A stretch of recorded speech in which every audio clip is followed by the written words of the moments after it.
Thank you, Lascan Corda. Minister, in 2009, the then Minister for Justice announced new statutory powers were to be given to the Gardaí to more effectively and efficiently monitor released sex offenders. Due to the lack of progress in 2012, I published the Child Sex Offenders Information and Monitoring Bill to close off the gaping loopholes in the monitoring of high-risk sex offenders, which was accepted by the House at second stage here in 2013. Since I published that bill in 2012 to reform the monitoring of sex offenders, some 800 sex offenders have been released from prison, some of whom may have been stopped from reoffending if the laws had been reformed. Thank you, Deputy. Thank you, Deputy, and thank you for raising this issue. It's an extremely important issue, and I know it's one that you are particularly focused on and want to see progress on. I understand the concern which communities have, and can have in relation to the issues of rehabilitation, but in particular sex offenders and the protection of public safety and our citizens. First, it's important to note that there are already provisions in place in existing law in relation to the management of sex offenders after they have been released from prison. The Sex Offenders Act 2001 provides that a court can impose conditions on a convicted sex offender as part of their post-release supervision. Further, where Garda Síochána believe that a convicted offender poses a serious risk to the public, an application can be made to the courts for a sex offender order under Section 16 of the 2001 Act. Such an order can prohibit the offender from doing anything the court considers necessary in order to ensure that the public is protected from serious harm. In terms of legislative reform, I can confirm that the general scheme of the Sex Offenders Amendment Bill, as outlined by the Deputy, was developed by my department following a comprehensive review of current law and administrative practice. The general scheme was approved by Government in June 2018. It is available on my department's website. The bill is currently with the Office of the Parliamentary Council for drafting. My officials in that office are working together to finalise the draft with a view to publication of the bill as soon as possible, and I understand, Deputy, that it's obviously been with the Office of Parliamentary Council for some time now, so I have asked for an update in terms of the timeline, and it's something that I would like to progress as soon as possible. The purpose of the bill, just to outline slightly, is to enhance current systems for assessment for management of convicted sex offenders, to put those systems on a statutory footing. While the drafting process is not yet complete, I think the provisions in it are well known, but just to outline a few, I expect them to include stricter notification requirements, including requiring offenders to notify Gardaí of their address upon release from custody or any subsequent changes of address within 3 days, as opposed to the current existing 7 days. Provision to allow for fingerprinting, photographing the offender where necessary to confirm their identity. Enhanced supervision of high-risk offenders, including in limited circumstances the electronic monitoring of offenders subject to post-release supervision orders. Can be read. I'll finish them afterwards. Deputy.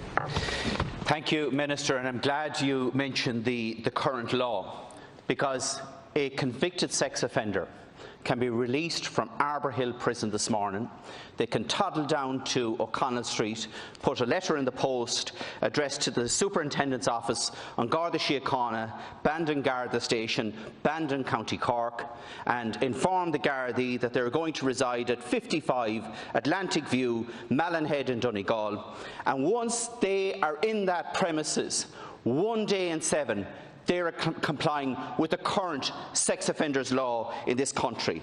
The reality is you could drive a coach and four through the so-called sex offenders register that we have here. It is nothing but a fig leaf, and any sexual predator who is determined to reoffend can easily do so undetected and still comply with the current law. Now, Minister, this has been a priority in the last programme for government. It's a priority in this programme for government.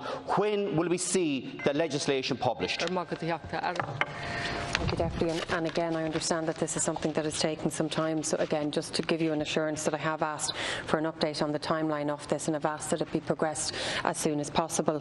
Perhaps maybe just to finish some of the areas that are included in the particular legislation, we will have enhanced supervision of high-risk offenders, including in limited circumstances the electronic monitoring of offenders subject to post-release supervision orders, the placing on a legislative footing of assessment teams to assess and manage the risk posed by sex offenders, provisions whereby a court can prohibit prohibit a sex offender from working with children, which I think is particularly important. Provision for a statutory basis for the necessary disclosure of information relating to a high-risk offender on the Sex Offenders Register. The information in relation to any offender which may be disclosed include the name, address, the threat posed by the offender. There is a need for balance in these measures, of course, and therefore it's intended that the disclosure would be made to a minimum number of people necessary to avert a serious risk of safety. I understand the Deputy's concerns, but as I outlined earlier on, there is legislation there at the moment, in particular where a sex offender is sentenced to a term of imprisonment of 2 years or more, he or she will be subject to notification requirements for a period of indefinite duration. So while the measures may not be strict enough at the moment, there are a significant number of measures. Minister, the difficulty is the balance is all in the hands of the perpetrator at present. Now, I think it's important to note that only 1 in 10 sexual offences are reported and about 1 in 20 secure a conviction. Half of these convictions involve children. Therefore, even an effectively operating sex offenders monitoring regime will not address the total concerns of parents. But the current system, Minister, of keeping track of sex offenders' locations is just not working. And because of these very lax monitoring conditions, it puts women and children at a grossly unacceptable risk from those who are determined to reoffend. And the Gardaí are trying to monitor these people with both hands tied behind their backs. Now, there's a commitment since 2009 to reform the law here, Minister, and we need a date. Thank you. Thank you, Deputy Minister.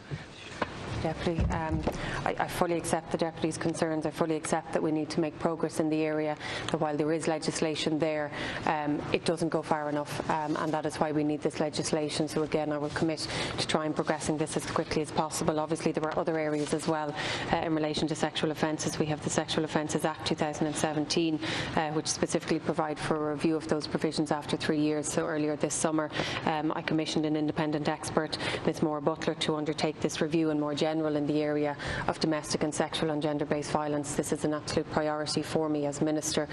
We launched the O'Malley report again just before the summer recess, and we're currently working through a 10-week engagement process with all stakeholders, including on Garda Síochána, to put in place an implementation plan, particularly focusing on vulnerable witnesses. And this doesn't just include victims of rape, be it men or women, but also vulnerable witnesses, including children and those with disabilities or other challenges. So there's a huge amount of work being done in this area, but specific to this legislation, I accept the Deputy's concerns. I share those concerns, and I want to see this implemented as soon as possible. That's the end of priority.